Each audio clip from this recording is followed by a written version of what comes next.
Hey guys, this lighting is a joke right now.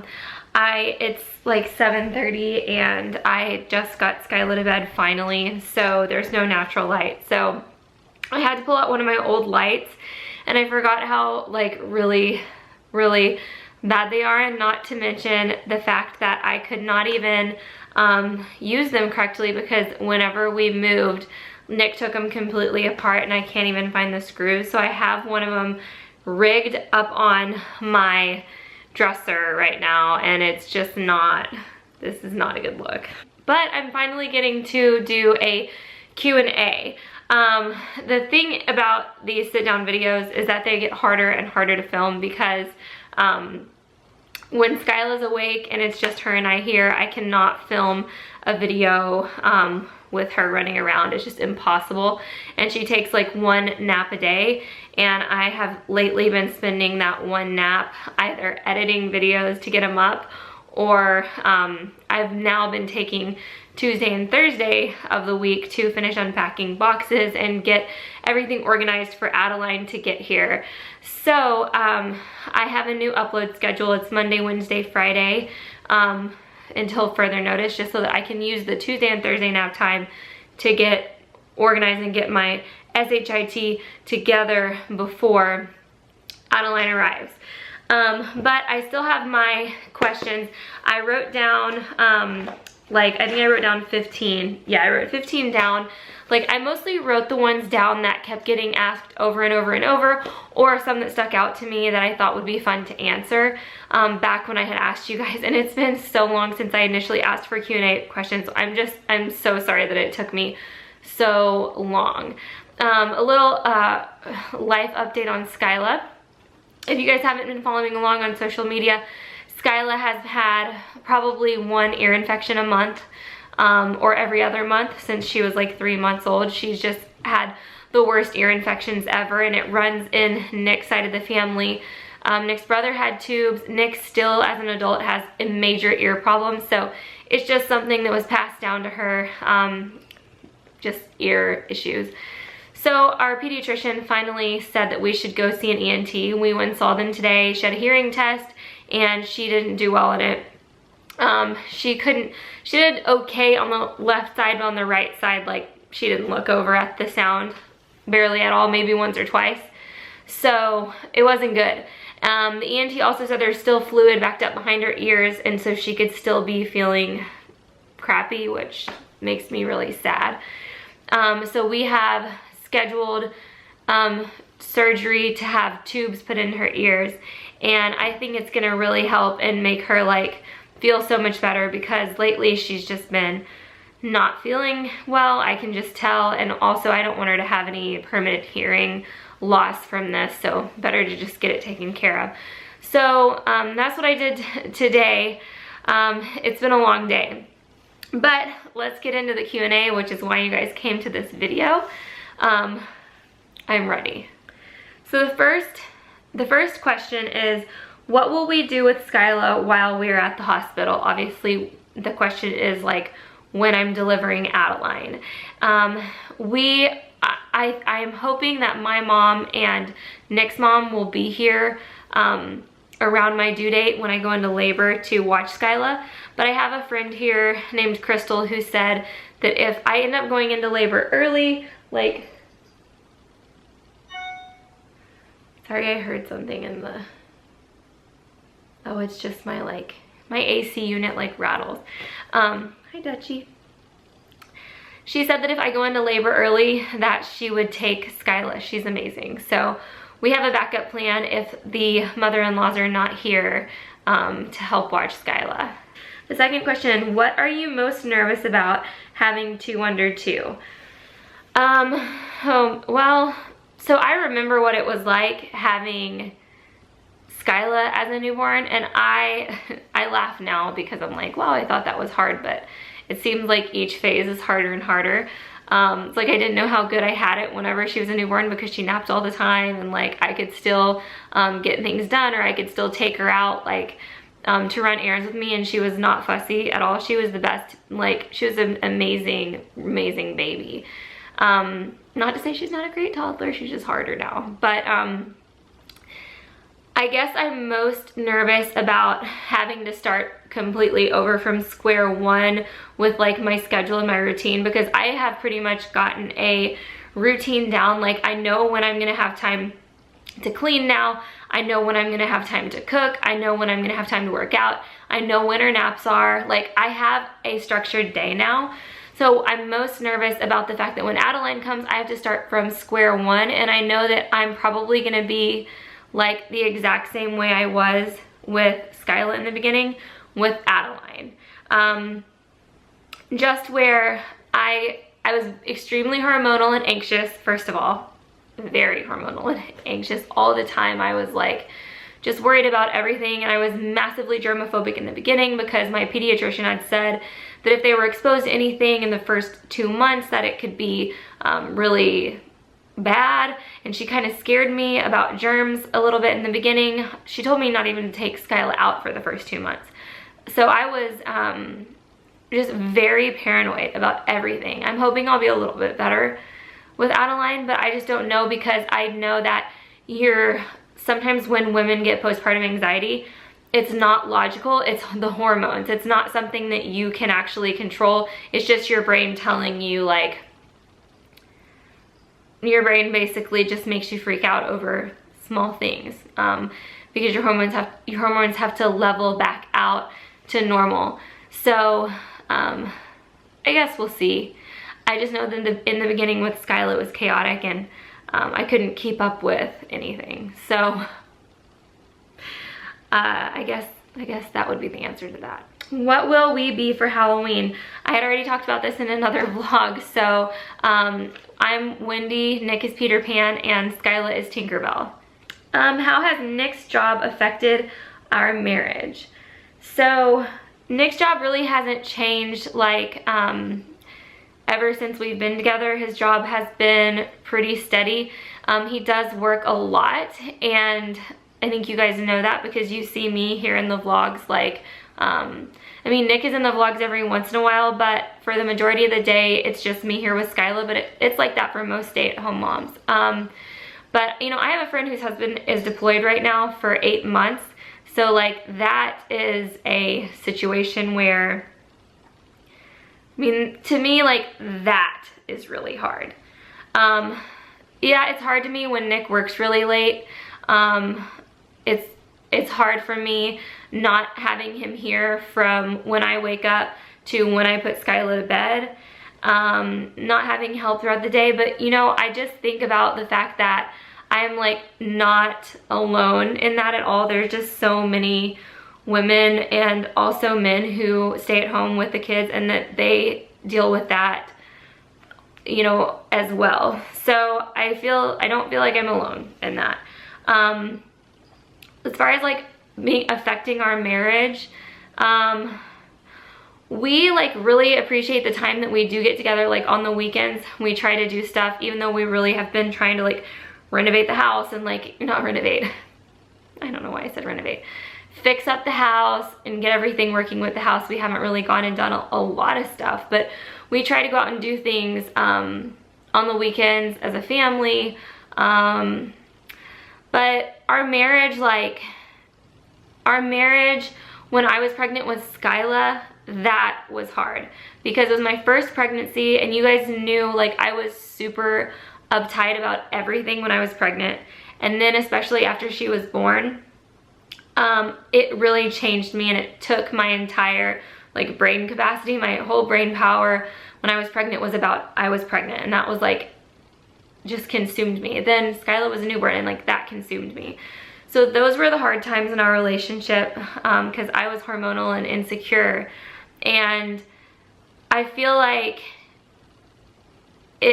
our relationship is better now with me being pregnant and having a toddler, even though this situation we're in right now is way harder than it was back whenever like I felt like our relationship was a little bit like, I don't want to say it was rocky because that's not a good term to use, but back when our relationship wasn't like fun, it was stressful. I feel like it's better now, even though things are harder. We get the most stressed out with each other when Scylla is fussy, and you know, y'all know that she's been fussy a lot, and that is what affects, I think, that's when we lose our patience the most, is with each other, is when like Scyllas starts throwing a tantrum, we will take it out on we'll take our frustration out on each other. So his job, I would say, is minimal compared to parenting stress.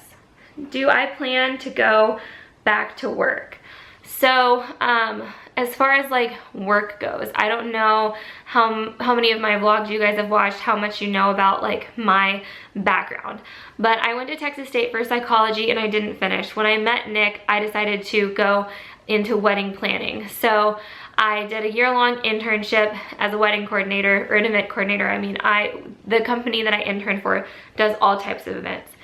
And then I had become an event coordinator, like right as I became an actual event coordinator, I had started my Etsy shop, which was the Glitter Yetis, if you guys are familiar with that. And that just like took off, and I was making really good money from Etsy, and so I decided to not be an event coordinator. I actually just like, right when I became an event coordinator, I decided to just do Etsy full time, and I took on a partner, Meredith, who I met through my internship, and we did Etsy until the very end of my pregnancy. I went on maternity leave, and I had every intention of going back to my Etsy shop whenever, after Scylla was born, and like after 6 weeks had gone by. I did take like one more round of orders, and I realized that with having Scylla plus my Etsy shop, it was just a lot, especially doing it from home with a baby. It was just too much.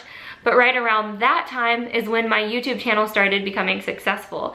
And so I decided to put like more effort into my YouTube channel and start becoming more of like an influencer, like an online influencer. So that's when I made the switch, decided to stop doing Etsy and just focus on my YouTube channel.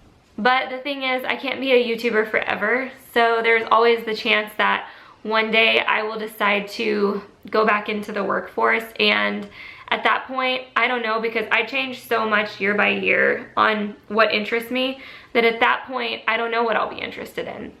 But there's always a chance that yes, I could go back into the workforce. I just can't say for sure like what I would want to do, like if I would want to finish my degree, or if I would want to go back into event coordinating, or if I would want to go down a completely different route altogether. I just don't know, because I'm just changing my mind all the time. Does Scylla still take 2 naps? No, she's down to 1 nap, and it's actually pretty hard because when she had 2 naps, I could get a lot more done. But now she takes 1 nap a day at 11, and it's usually an hour, 1 to 2 hours. But the way that I knew she was done with her second nap is that like she would throw a fit when I would put her down, like way more than usual. Normally, like for her morning nap, she just goes right down when I put her down, or she'll cry for maybe 5 minutes, but nothing more than that. And so with the afternoon nap, she just wasn't having it. I could just tell she was done. So we had to phase that out, probably around 14 months. What do you do when Scylla has a meltdown? So this kind of like, it depends on where I am. Like if I'm in public, I just try to soothe her. I mean, it really doesn't work though. Like when she's having a meltdown, I'll try and be like, it's okay, Scylla, Scylla, Scylla, or like rock the stroller, or rock the shopping cart, or whatever she's in. I'll try to just calm her down, like talking like that to her. But like if it's at home and she's throwing a tantrum like that, like, cause she does throw tantrums at home as well. The only thing that I've found that works for Scylla is if I just kind of ignore the fact that she's losing it. Because if I like get stern and give her like a really loud no, or if I get like down on her level and, you know, tell her cut it out or get really like stern, she just seems to go into a tailspin, and the tantrum lasts way longer than it would if I just ignored the situation and like not giving her any positive energy, but not giving her any negative energy, just not giving her any energy, just acting like the tantrum doesn't affect me. That seems to be the only thing that ever works. And so I don't want to say I just ignore her, because that's not like the right way to put it, but I guess in a way, is just not giving the tantrum any attention. I mean, I don't know if that's, I don't know what the correct thing to do is, but that's the only thing that I've been able to do that's worked. But it's not even really, that doesn't even really work. There's nothing that I found that's worked. I've tried everything. Do you have any advice for new moms? So I guess my best advice for new moms, like if you're pregnant and you're about to have your child, or if you just had your child, in the very beginning weeks for me, it felt like things were never gonna get better. I think I already have answered this and said this exact same answer, but it felt like nothing was ever gonna get better. Like I felt so stressed, and I was just like really, I don't even know the right word. I was stressed, and I was just felt like I never would be back to my old self. And after 6 weeks went by, I started feeling a little bit more like myself. And then after 3 months went by, I started feeling like 75% like myself. And then once she got older and I got into like a routine, maybe around 1 year old, even though that's when they start walking and then things get crazy again. But you do get back to your old self. You're a little bit different, but I think, in my opinion, you become a better person. But I would just tell new moms that you will feel normal again. And if you don't feel normal again, your doctor can definitely help you out with getting the right help that you need, and there's no shame in it if you need to. I had a period of time that I was on Ativan, and that's an anti-anxiety. So don't feel shameful if you do need to get help, if you don't ever start feeling normal. But for me, I did start feeling better, and so just like find hope in knowing that it does just take time. What will I do differently with Adeline? I think I've already answered this as well, but I'm hoping to cherish like the moments more with Adeline without being so stressed and controlling of the situations. Like, and what I mean by that is like how germophobic I was with Scylla in the beginning, or just how worried I was, like I said earlier, about everything. I'm hoping to just soak in the moments more with Adeline rather than constantly worrying about what I'm doing wrong. How to become successful on YouTube. So you guys know that I started my YouTube channel as weekly pregnancy updates. And so I think what helped my YouTube channel become more successful is that I was consistent in the beginning with like my uploads. I definitely am less consistent now than I was in the beginning, but those beginning, I think like at least the first year or the first 9 months, because my whole pregnancy, I really was consistent with at least getting 1 video up a week. And so I think that your audience likes to have a predictable schedule. So by the way, I'm sorry that my schedule isn't always predictable anymore. But I think that the audience likes to have a predictable schedule. So if they know you're gonna upload every week on Wednesday, they have something to come back for and they look forward to it. So if you start a YouTube channel, make a schedule and stick to your schedule. I should really practice what I preach. And then the other one is, for me, I think one of the reasons that my YouTube channel did well is because I was just completely upfront and honest about everything with my pregnancy, with being a new mom, with everything. Like, I don't hold a lot back, and I share a lot with the audience, even though I know that it's going to draw in different types of hate or judgment, or, you know, I know I'm going to be judged sometimes when I say certain things, but I think that it's more important for the moms who are the women or moms who are watching my channel in order to get some like insight into what's going on with Scylla, to maybe help them with what's going on in their life with their kids. If I'm not honest about what's going on in my life, then it could be misleading, or they could feel bad about, well, why isn't my kid? Why isn't my kid doing this? Or why doesn't my house look perfectly clean all the time? Or why, so when I struggle and when I have issues or when I'm not doing great, I share that with my audience. So I think that if you're going to start a YouTube channel, you want to be like 100% real, because if you're fake, I think that it's transparent. And I also think that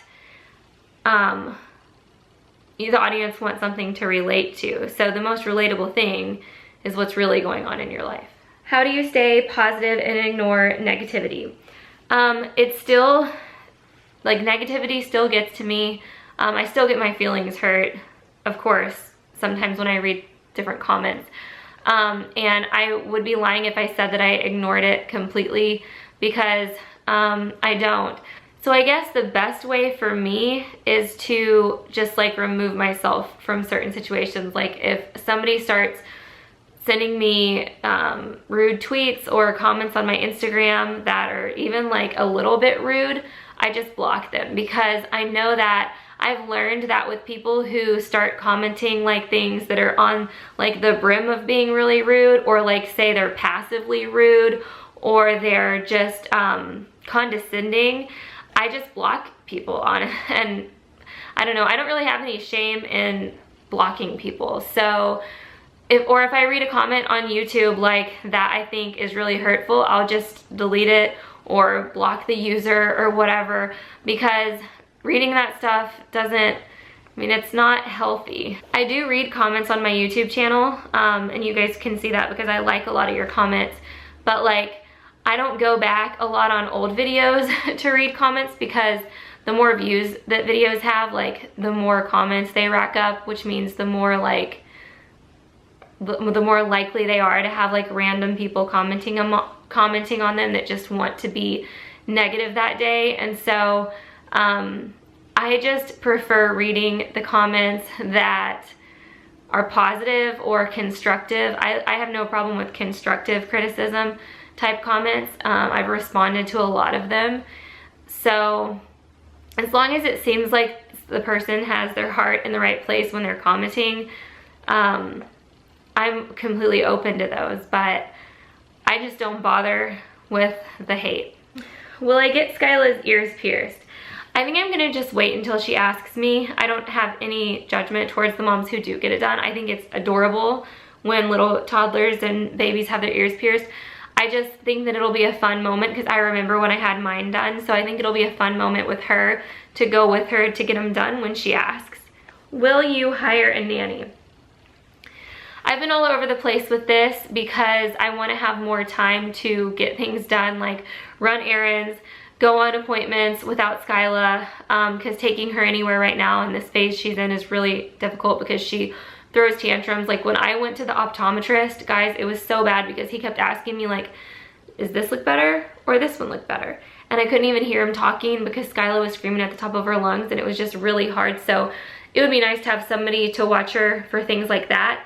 And so I really want to have someone come help us out. And if I do, I think I'm gonna do it for 3 days a week for like 3 hours. So I would say like Monday, Wednesday, Friday, they would come to the house for 3 hours.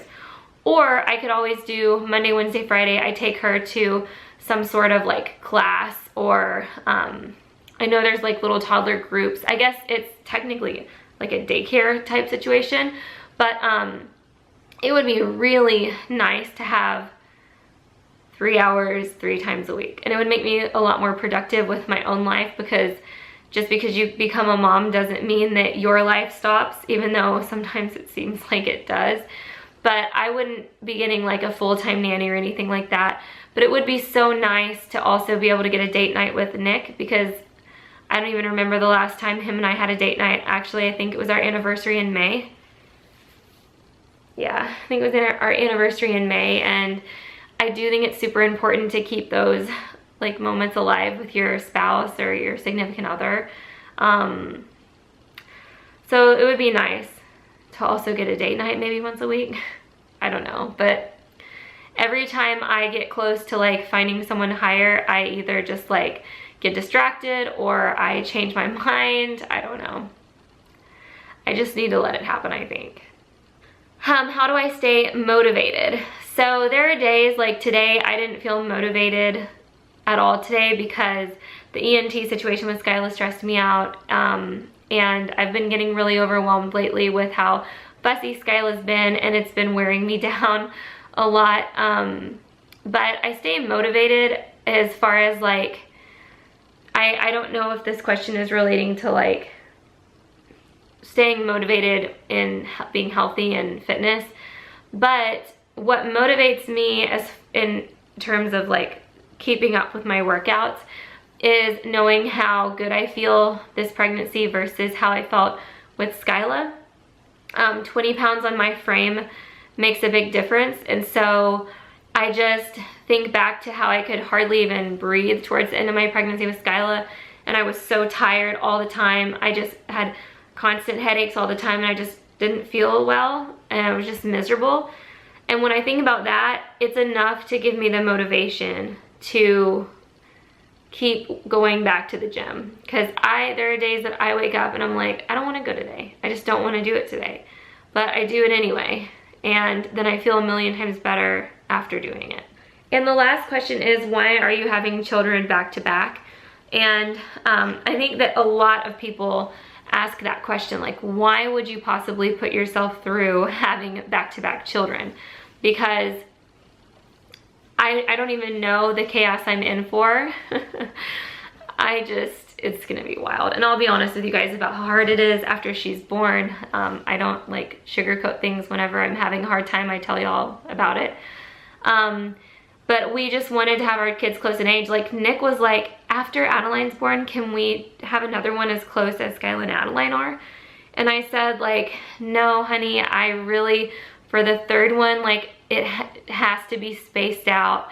At least, Scylla has to be at least in preschool or kindergarten before I can even think about having a third, because I don't know if I'll ever even be able to leave the house with two. Maybe if I have help, like we were talking about, but we wanted to have our kids close in age so that they'll be closer, and in school they'll be kind of like going through the same phases of life together. And I just really like that idea. I just like the idea of having them all around the same age.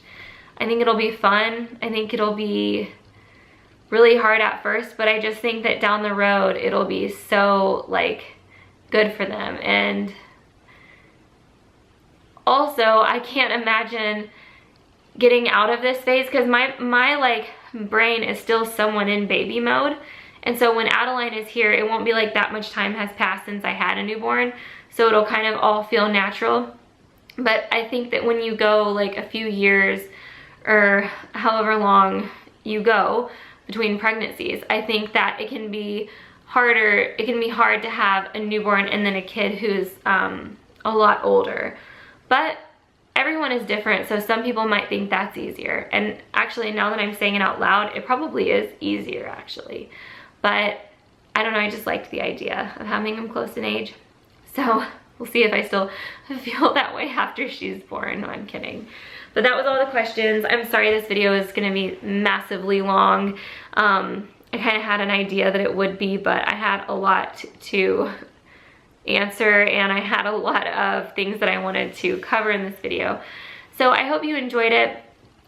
Starting at 35 weeks pregnant, I'm hoping to do weekly pregnancy updates up until Scylla's born. So like 35, 36, 37, 38, 39, 40 weeks pregnant. I would like to get weekly updates done in the final 5 weeks. So here's to hoping that that happens. But please give this video a thumbs up if you liked it, and subscribe to my channel if you haven't already, and I will see you guys in my next video. Bye.